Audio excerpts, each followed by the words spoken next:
verdade é que é mentira. This flow is rooted in what people think. Nós queremos promover um diálogo com a cultura. Vamos te ajudar a reconhecer o senhorio de Cristo sobre todas as coisas, sacudindo a poeira da ponte entre o cristianismo e a realidade. Você está ouvindo o Prisma Podcast.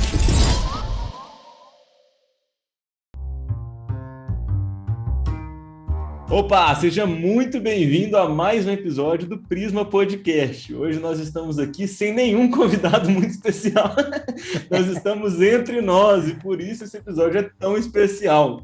Meu nome é Gabriel Pacheco e você é aquilo que você ama. Meu nome é Daniel Câmara e você é aquilo que você ora. Fala galera, meu nome é João Pedro e você não é mais aquilo que você confessa. Amém, amém. Gente, hoje nós vamos conversar sobre um tema que a gente tem falado aqui no Prisma já tem meses, né?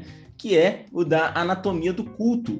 Não sei se você está acompanhando a gente pelo Instagram, se não tiver, eu vou falar para você ir lá seguir a gente, Efeito Prisma, mas nós estamos estudando cada um dos momentos da liturgia cristã. A liturgia basicamente é a organização do culto, né? São os momentos. A gente tem ali a saudação, a confissão, a oração, o louvor, a oferta, a pregação, a ceia. E talvez você não reconheça algum desses nomes aqui. Às vezes a sua igreja não tem um momento específico para essas coisas, mas, de alguma forma, a essência desses momentos existe no culto da sua igreja, né? Ou pelo menos deveria existir. Exatamente. Espero que exista. Porque, na verdade, todos esses momentos que a gente está citando aqui, tudo isso que a gente está falando, a gente tirou de um livrinho excelente que se chama Desejando o Reino, do James Smith. E o cara é anglicano, então a gente cortou várias das liturgias, deixamos só aquelas mais comuns que geralmente tem em todas as igrejas, né? Então, acredito que todo mundo aqui vai reconhecer todas elas, e espero que o papo aqui seja enriquecedor. Vamos estar aprofundando o que a gente já tem conversado há meses, né? É isso aí, pessoal. A gente vem aprofundando um pouco nesse tema fascinante e queria deixar claro aqui que tudo isso que a gente vem conversando está baseado numa tese principal, né, que está destrinchada lá no livro Desejando o Reino, do Smith. Tá? A tese principal dele lá no livro é qual? Pode parecer um pouco estranho no começo, mas você vai entender. A tese é que toda pedagogia exige antes uma antropologia filosófica. Agora vamos traduzir isso que ele está falando. O que o Smith está falando é que para que você eduque uma pessoa de maneira intencional, você primeiro precisa entender quem é aquela pessoa. Ou seja, pedagogia, educação, antropologia filosófica, quem é aquela pessoa e como ela aprende, né? Ele inclusive adiciona ao longo do texto dele mais uma palavrinha que é epistemologia, né? Que é como a pessoa adquire conhecimento. Então, o Smith coloca uma tese que ficou aí muito famosa no meio protestante nos últimos anos, que é que nós não somos simplesmente seres pensantes, nós não somos simplesmente seres racionais, somente homo sapiens, mas nós somos também, ou para o Smith, até mais, homo litúrgicos. O que seria homo litúrgicos? Que o homem, ele é formado, o seu coração, e aqui usando uma palavrinha que a gente fala muito, que é cosmovisão, a sua cosmovisão é formada por aquilo que ele ama, tá? Por aquilo que ele ama. Tanto que o Pacheco começou o podcast falando que você é aquilo que você ama, que inclusive é o nome de outro livro do próprio James Smith. E aí ele vai destrinchar toda essa tese, tá? Não dá para entrar totalmente nela aqui, por isso a gente recomenda muito que você leia os livros dele, que são fascinantes. E em determinado momento do livro, ele aplica isso, tá? À liturgia cristã. Isso que é o mais fascinante de tudo. Como que ele faz isso? Ora, se nós somos seres litúrgicos, somos seres que amam e nosso coração é formado por aquilo que a gente ama, quer dizer que, de alguma forma, o culto cristão né? Ele tem a intenção, ele é intencionalmente feito para que nós amemos mais ao Senhor, para que nós tenhamos o nosso coração moldado para amá-lo cada vez mais. E como que isso se dá na prática? Se dá através de uma liturgia. E essa seria uma liturgia eminentemente cristã. Agora, podem existir outras liturgias ditas seculares, e isso aí é papo para outra história, para outro podcast, né? Então vamos focar aqui na liturgia cristã. Então, como o Pacheco falou mais cedo, a liturgia são as partes do culto. E muitas vezes a gente fica assim, entra naquela vibe de vamos para mais um culto, vamos para mais um domingo. Uma mera formalidade. Exatamente, aí a gente começa aquela coisa mecânica, né? Beleza, agora é a hora da saudação, beleza, agora é a hora da confissão, beleza, agora é a hora do louvor. Você vai acostumando com aquilo e acaba que vai ficando meio mecânico, né? E nós somos ainda temos uma metade caída que vai meio que, sabe, acostumando com aquilo e a gente perde aquele encanto, aquele primeiro amor, sabe, que a gente olha para o culto e é apaixonado pelo culto. A gente olha para o culto e fala, nossa, que coisa fantástica, né? E aqui fica até um testemunho pessoal, né, de quando eu peguei para escrever o texto do Milagre de Domingo, que foi um dos posts que a gente fez, ele é quase que uma confissão, assim, sabe? Porque eu me lembro muito bem de quando eu era recém-convertido, eu ser fascinado pelo culto, sabe? De ir pro culto e falar assim, nossa, velho, eu vou pro culto, cara. E no culto eu vou louvar, eu vou ouvir a palavra. E assim, se enxergar perdendo isso, às vezes é um pouco frustrante, né?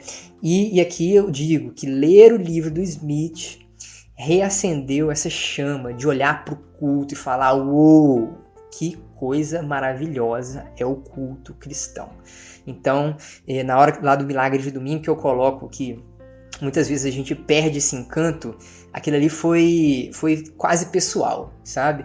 E vi que muita gente se identificou com aquilo, né? Mas a ideia aqui é a gente reforçar essas teses, né, através desse podcast, através dos posts, né, de que o culto é lindo, o culto é sensacional, tá? Então fica aí pra gente dar uma base pra gente entender as próximas coisas que a gente vai falar aqui. O culto cristão, ele forma o nosso coração através da liturgia e cada uma das suas partes é plenamente intencional, por mais que você não saiba disso. Então, ao longo de todo esse episódio, a gente vai analisar cada momento da liturgia cristã e vamos estar respondendo a mesma pergunta para cada um deles. Como Deus usa esse momento para moldar o nosso coração?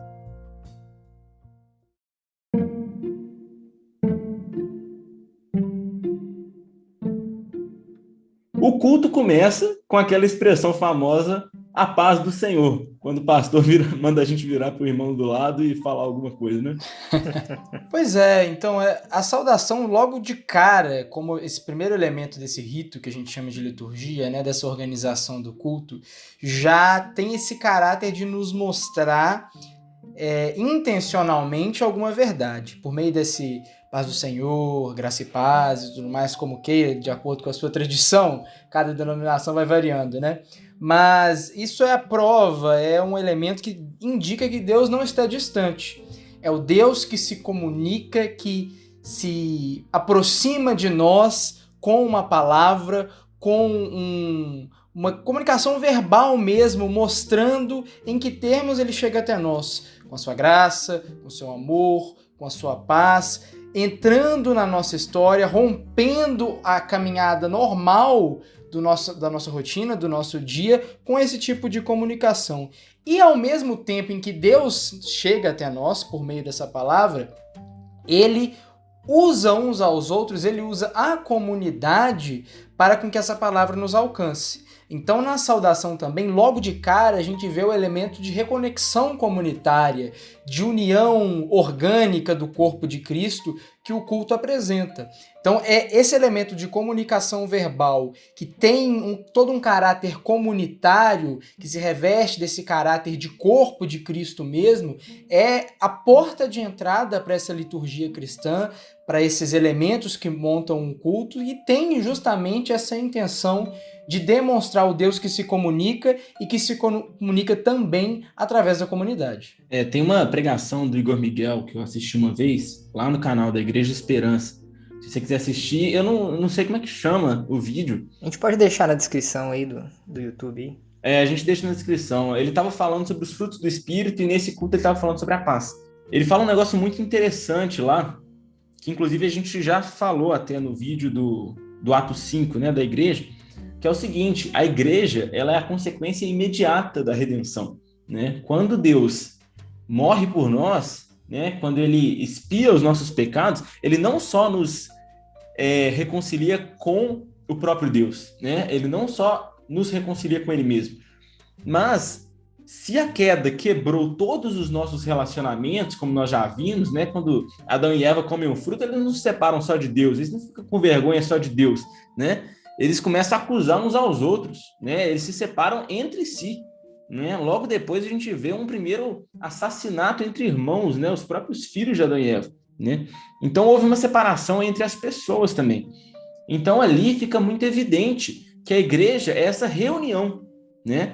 A igreja, o fato de poder reunir pessoas é justamente consequência do sangue de Jesus, né? Então fica claro isso para a gente logo no início do culto, logo no a paz do Senhor, que tantas vezes a gente vê de uma forma banal, né? É quase que uma Babel invertida, né? Que assim como lá em Babel a gente vê em Gênesis 11 o chamado humano para venham, vamos construir uma cidade, uma torre, para que o nosso nome não seja esquecido, que a gente não seja dispersado.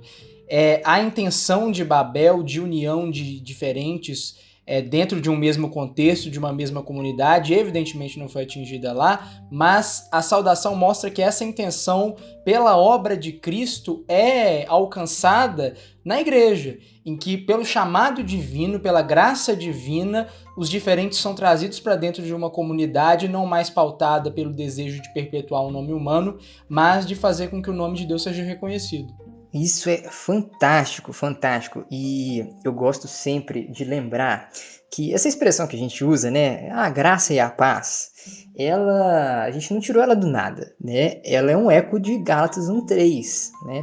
Isso que vocês pontuaram, parece que Paulo já estava pontuando ali em Gálatas, né?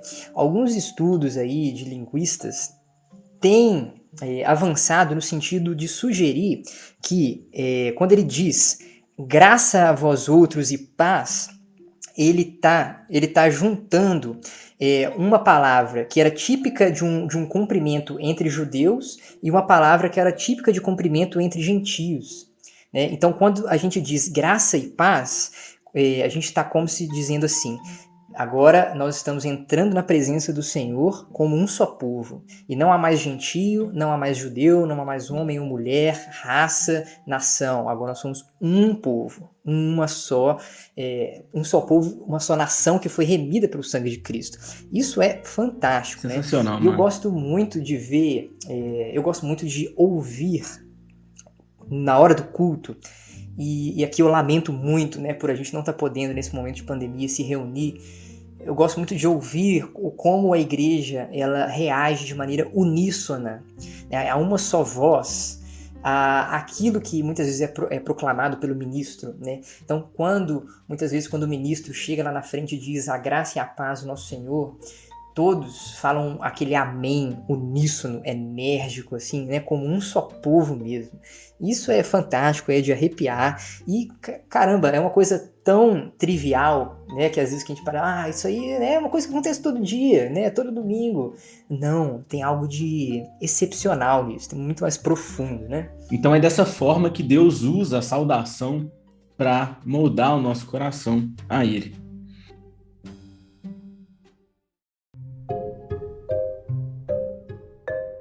Gente, o segundo momento da liturgia que nós vamos olhar aqui agora é a confissão. Talvez a sua igreja não tenha esse momento formalizado, né? O momento da confissão, mas em algum momento do culto a gente para olhar para os nossos pecados, né? E aqui acho que é uma das primeiras vezes que fica mais explícito como que a liturgia ela é, na verdade, contraformativa. E eu peço desculpa por essas palavras difíceis, a gente vai explicar certinho aqui. É o seguinte, a semana inteira a gente fica escutando, né, o mundo dizendo para a gente que para a gente acreditar em si mesmo, né, para a gente, né, ter essa autoaceitação de que nós somos bons, né, de que nós somos suficientes. E essas são as liturgias seculares que a gente tinha falado ali, né, um pouco disso, né, brevemente. A gente é bombardeado com essas informações o tempo inteiro. O mundo secularizado hoje acredita que nós somos bons, né? Mas quando a gente chega no culto, a gente dá de cara com os nossos pecados, a gente dá de cara com a nossa natureza pecaminosa, né?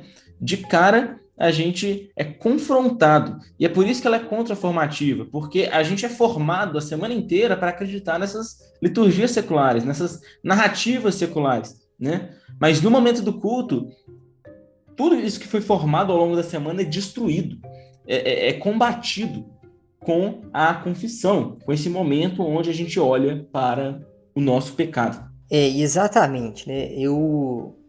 Quando paro para pensar sobre esse momento de confissão, eu penso no seguinte, quando a gente adentra, né, ao culto e existe um momento de saudação, a gente cria um anseio, né? Nós estamos para cultuar o Senhor Deus, Senhor do universo, Criador de todas as coisas, né? Mas é inevitável que ao adentrar a esse ambiente de culto, nós não nos depararmos com um Deus santo, justo e bom. E quando a gente se depara com isso, é de uma certa forma doído, é de uma certa forma é um momento de contrição muito grande, porque nos coloca face a face com o nosso lado mais podre, né? Então, uma vez que a gente foi acolhido, né, e convidado para ter um relacionamento com esse Deus que nos acolheu, imediatamente a gente lembra que a gente não consegue chegar a Ele por conta própria. Então, o próprio ato de a gente estar cultuando a Deus não foi um ato de... como se a gente estivesse ali simplesmente porque quer, um dia tomou uma decisão, né, e vou voltar para Deus. Não. Nós estivemos o tempo todo depravados, nós estivemos o tempo todo distantes dele e nós recebemos essa graça de estar cultuando a ele porque ele nos chamou. E o momento de confissão nos relembra isso, de que a gente ali não está ali pelos próprios méritos. A gente ofendeu pessoalmente a Deus. A gente ofendeu pessoalmente, rompeu com essa confiança, né? E a própria existência desse momento de confissão já mostra que tem alguma coisa de errado com a gente. Tem uma coisa de errado com a gente. E que a gente precisa, antes de continuar a liturgia, ser lembrado disso, ser lembrado de que a gente ainda tem uma natureza pecaminosa e que a gente é perdoado por essa natureza pecaminosa. E somente por isso nós podemos cultuá-lo, nós podemos adorá-lo. E é muito interessante isso, né? Porque talvez esse seja dos momentos que a gente está falando da liturgia o mais suprimido dentro de uma organização de culto, né?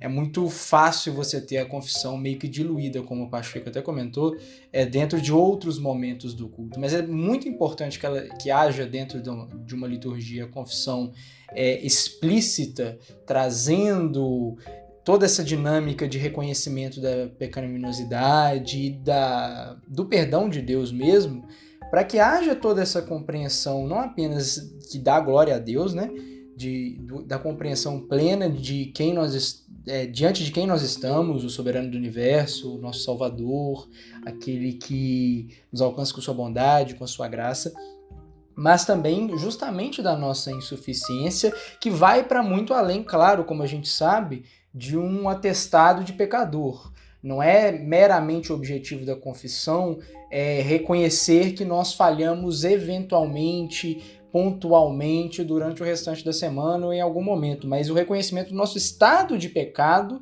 nossa natureza de pecado e como que a graça nos alcança. A graça que nós usamos na saudação nos alcança, nos transforma e faz com que nós sejamos perdoados e incluídos em uma comunidade, em uma família em que nós jamais imaginaríamos estar longe de toda essa obra de Cristo. Perfeito. E muito interessante isso, porque nesse momento de confissão, né, a gente vê muitas vezes o nosso fracasso, né? A gente sai do culto, né, com uma expectativa de que na semana a gente quer andar em santidade, né? Mas quando a gente chega nesse momento de confissão e vê que a gente fracassou, né, talvez em alguns momentos durante a semana, a gente é treinado a se entristecer por isso, né, e ir e não pecar mais. Então, no final das contas, a gente reconhece isso diante do Senhor, encontra essa graça disponível por meio do sangue de Cristo, e aquela tristeza vai sendo diluída por uma alegria, aquela alegria indizível de que por mais que a gente olhe para nós e perca as esperanças, veja o fracasso, alguém maior venceu por nós. E no final das contas a gente quase que escuta aquele "eu te perdoo". E nessa dinâmica de esperança, né, que continua a brilhar a despeito de nós, a gente é treinado a eu não quero pecar mais. Eu quero odiar o pecado, porque esse pecado mandou meu Salvador para a cruz. Então, essa contrição, né, e a gente vê mais uma vez, né, a presença das emoções na hora de nos formar. Né? A gente fica triste e a gente fica alegre com o perdão disponível em Cristo. Então, mais uma coisa que ajuda a gente a formar nossos amores e a nossa conduta ao longo de toda a semana e fora da igreja também.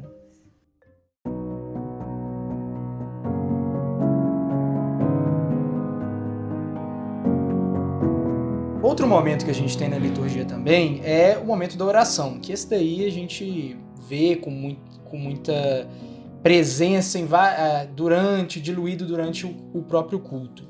Quando a gente está falando em oração e todo o seu poder, toda a sua intenção dentro de um momento de culto, a primeira coisa que a gente tem que entender é essa dinâmica de conversa invisível, que é uma coisa meio louca, que a gente está falando com alguém que a gente não vê, a gente está falando com o Deus invisível, com o Deus que não pode ser visto. Isso treina o nosso coração a entender que a realidade vai muito além do que aquilo que nossos sentidos conseguem captar, daquilo que a nossa visão consegue captar. Que existe toda uma dinâmica espiritual, invisível, um Deus invisível atuando por trás de tudo isso, por trás do culto, um elemento místico, sobrenatural mesmo no culto, guiando não apenas a adoração em comunidade, mas toda a dinâmica nossa de espiritualidade individual também, de que há algo por trás, algo além daquilo das relações visíveis, das relações tangíveis, das relações sensíveis que a gente consegue captar. O que combate a nossa incredulidade também, né? Exatamente. Exatamente.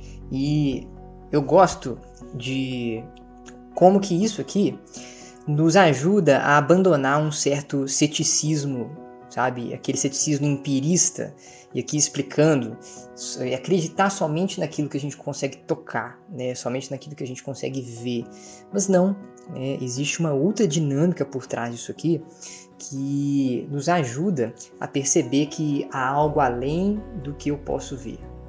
E, como o Pacheco falou, combate bastante a nossa incredulidade, né? E, além disso, além dessa questão de nos mostrar que aquilo que nós podemos sentir, né, aquilo que a gente sente no nosso dia a dia, quando a gente toca alguma coisa, a gente conversa com outra pessoa, a gente pode também perceber por trás disso tudo que existe um Deus que, por mais que seja o Deus criador de todas as coisas, o Deus todo-poderoso que abre os mares, ele ainda assim é um Deus que se importa com as minúcias do nosso dia a dia. né? Isso pode ser até um pouco contraintuitivo, né? Existe muito aquela ideia de que Deus está ocupado demais para ouvir sobre o meu problema que eu estou com ele no emprego. Não. Esse mesmo Deus que nos convida a adentrar ao culto, nos chama ao perdão, ao arrependimento, é o mesmo Deus que se importa com o mínimo detalhe da sua rotina, né, que se importa com as suas relações familiares, que se importa com o seu emprego, que se importa com o que você faz no seu momento de lazer. Então nós podemos nos achegar a Ele com essa intenção também, né, de filhos, como se a gente estivesse conversando com o Pai, como Ele de fato é, né, e a gente pode ter essa intimidade na hora da oração. E mais do que isso, gente, olha que interessante. Na hora que a gente está orando no culto, é muito frequente que a gente ore por iluminação logo antes da pregação, né? Ou seja, se a gente precisa orar a esse Deus que a gente está cultuando antes da pregação, isso é um atestado de que a gente é insuficiente para entender a própria pregação. Ou seja, a gente precisa desse Deus para cultuar o próprio Deus. Isso é legal demais. Então, a gente não consegue, somente por meios racionais, esforço humano, compreender a palavra de Deus, que é loucura para o mundo. Então a gente ora por iluminação, a gente ora para que Deus ilumine nosso entendimento, para que a gente compreenda aquelas verdades tão profundas ditas pelo ministro da noite, ou da manhã, ou da tarde. Isso é muito doido porque fica muito claro como que a vida cristã é inteiramente sustentada por Deus, né? É Ele que efetua em nós tanto querer quanto realizar, é Ele que guarda a gente em todo o caminho, né? Em nada é a nossa suficiência, é o tempo inteiro a gente reconhecendo a nossa insuficiência e dependendo da graça de Deus. O discípulo, novamente, né, como a gente fala aqui no Crisma, ele está sempre escondido em Cristo, né? É Ele que guarda todas as nossas relações e a oração reforça isso nesse momento. Justamente, é aquela lógica mesmo, né, cara, da gente, pela luz dele nós vemos a luz. E essa luz que é jogada para dentro do nosso ser, fazendo com que a gente consiga perceber e entender e absorver e aplicar a mensagem que ele traz para nós por meio da pregação, que é o outro momento que a gente vai analisar mais para frente no culto, também é jogada por meio da oração para fora de nós e até para fora da comunidade. Na oração, nós vemos o culto, a comunidade cristã cumprindo a missão que Israel não conseguiu cumprir, que é de ser bênção para as nações. O que eu quero dizer com isso?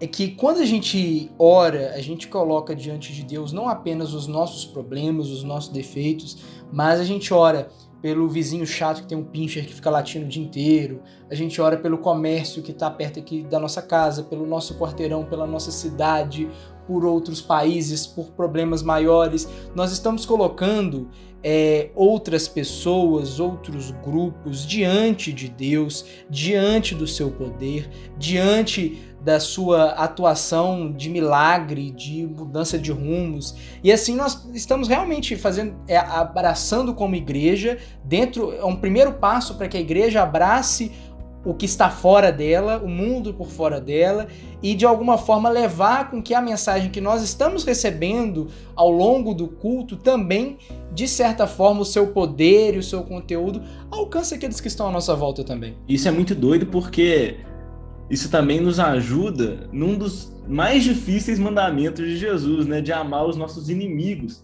né? Por quê? Porque quando é muito difícil da gente odiar alguém que é motivo das nossas orações, né? Quando a gente começa a orar por pessoas que a gente não gosta, né? Deus começa a gerar em nosso coração um amor por isso. Isso é muito verdade. Então, a gente começa a ser moldado a amar as pessoas mais difíceis que a gente convive, né? Inclusive, somando isso à confissão que nos lembra que nós somos muito piores do que as pessoas mais difíceis que a gente convive. Tem até uma frase, não vou me lembrar de quem é, tá? Eu acho que é do Lewis, tá? Mas eu posso estar enganado. Que é aquela frase de que se você não é a pior pessoa que você conhece, você está precisando se conhecer melhor. É do Lewis mesmo. E muito interessante também é que essa oração intercessória, ela mais uma vez mostra aquele caráter contraformativo do culto, né? Porque assim como a gente é bombardeado ao longo da semana com aquelas filosofias de feed de Instagram, né, aquelas psicologias de Twitter, de que vá, confie em si mesmo, você consegue, muitas vezes sozinho, a gente aqui é lembrado que não, você não consegue sozinho. Você precisa de pessoas orando por você. Você precisa dos outros. E se você não tem a experiência ainda de ter pessoas próximas orando por você, frequentar reuniões de oração, eu recomendo muito que você faça isso. Porque naquele momento ali, você se derrama de uma forma tão grande, abrindo seu coração para as pessoas da sua comunidade, de forma que aquilo cria laços de comunidade, do corpo de Cristo, em que o mundo simplesmente não compreende. Porque o mundo hoje diz o quê? Uma narrativa extremamente competitiva, né, e extremamente individualista, em que a sua carreira, o seu sucesso, né, as suas coisas são mais importantes. Então pensa no seu primeiro e depois você pensa nos outros. E aqui não. Aqui nós estamos percebendo que, e aí entra num post recente que a gente fez também sobre generosidade, no momento que a gente enxerga o Cristo e por meio da oração a gente ora pelos outros, antes de até de pensar em nós mesmos, a gente está entendendo que nós não somos mais alienados em relação ao outro. Nós não somos mais isolados em nós mesmos, porque o ser humano é em si só relacional. Ele é em si só comunitário. E o individualismo que é pregado hoje é que é o anormal, né? Nós é que estamos num estado, assim, quando a gente está, né, numa atitude individualista, nós é que estamos num estado de anormalidade. A criação, né, o normal é nós sermos comunidade. É nós sermos lembrados de que nós não fomos chamados para nós mesmos. A gente foi chamado por causa do outro. A gente foi chamado, e aí eu volto no ponto de Israel, a ser bênção para as outras nações. E representar o Deus vivo para essas nações e ser luz para elas. Então, quando a igreja ora, né, junta em comunidade e também no individual, mas mais o foco na comunidade aqui, que no momento do culto, a gente está dizendo para o mundo, olha só, nós nos importamos com vocês. E nós temos, naquele momento ali, a gente ainda é educado a orar sim, mas na hora que a gente sair das quatro paredes da igreja, a gente de fato agir em prol do outro, ir em encontro do outro, ir ao encontro da dor, do sofrimento, da pobreza, né? E realmente sentir a dor daquela pessoa e levar a luz de Cristo para elas, né? Então o momento de oração, ele é muito mais profundo do que às vezes a gente pensa, né? Ele nos treina a nos esvaziarmos, a parar de ligar só para a gente mesmo e nos nossos próprios interesses, para que a gente se preocupe com o outro. Isso, assim, no meio desse manifesto público aí, que é o egoísmo, a gente é totalmente convidado a participar dessa esperança com o outro, da alegria do outro, do sofrimento do outro. Excelente, mano, excelente. E uma última coisa, acho que a se comentar sobre a oração, é que é engraçado a gente perceber a forma que a gente estrutura as frases, né? A gente ora contra muitas coisas, né? A gente ora contra a violência, a gente ora contra a injustiça. E quando a gente ora contra tudo isso, uma coisa que acontece no nosso coração é que a gente passa a desejar um mundo onde essas coisas foram extintas, né? E isso não é uma utopia, né? Isso é a realidade da criação restaurada. É claro que é uma utopia para o mundo hoje. É claro que é uma utopia para essa criação caída. Mas quando a gente for restaurado completamente, né, naquela cidade celestial, naquele momento não vai ter mais injustiça, naquele momento não vai ter mais violência, naquele momento não vai ter mais pecado, né? E quando a gente ora pelo fim dessas coisas, Deus começa a gerar no nosso coração um anseio por esse lugar redimido, um anseio por esse mundo, né? Um anseio pela volta de Jesus, né? Então, essa é mais uma forma que Deus transforma os nossos afetos.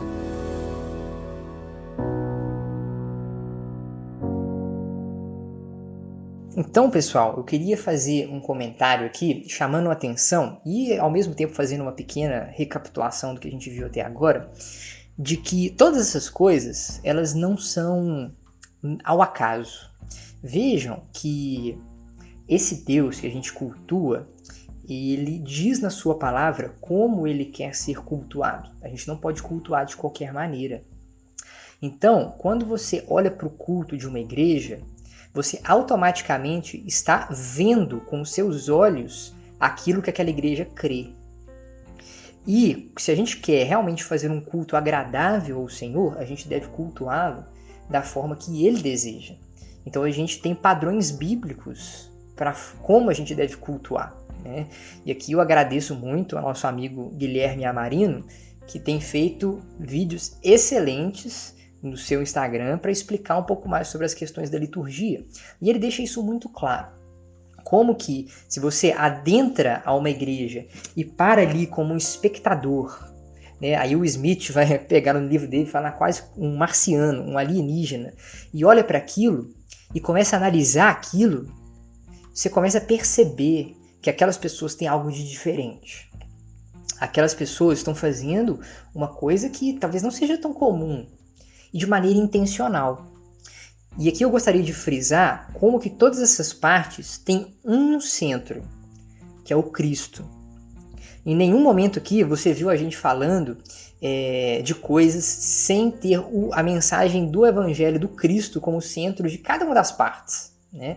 Porque muitas vezes a gente acha que a pregação, né, a gente só ouve o Evangelho na pregação. Não, você é treinado pelo Evangelho em todas as partes. Então você consegue ver o Evangelho em todas elas. Na saudação, você fala com a sua boca o que é o resultado do Evangelho, a graça e a paz. Na confissão, você lembra da queda e da salvação em Cristo, o Evangelho, né? Na hora da oração, a gente ora olhando para o Cristo por que ele fez, ansiando por um reino dos céus consumado, que é resultado da boa nova do Evangelho. Então, eu queria frisar a centralidade do Cristo, né, o culto cristocêntrico aqui, e que a gente seja mais intencional na hora que a gente chegar no próximo domingo e cultuar ao Senhor, mesmo que nesse momento de pandemia distantes, a gente intencionalmente se lembrar dessas coisas. Pessoal, então aqui a gente encerra a primeira parte desse podcast da Anatomia do Culto. Em breve a gente já vai lançar a segunda parte, então fica ligado aí. E na próxima vez que você for no culto, saiba que você está participando do maior evento da história. Um grande abraço.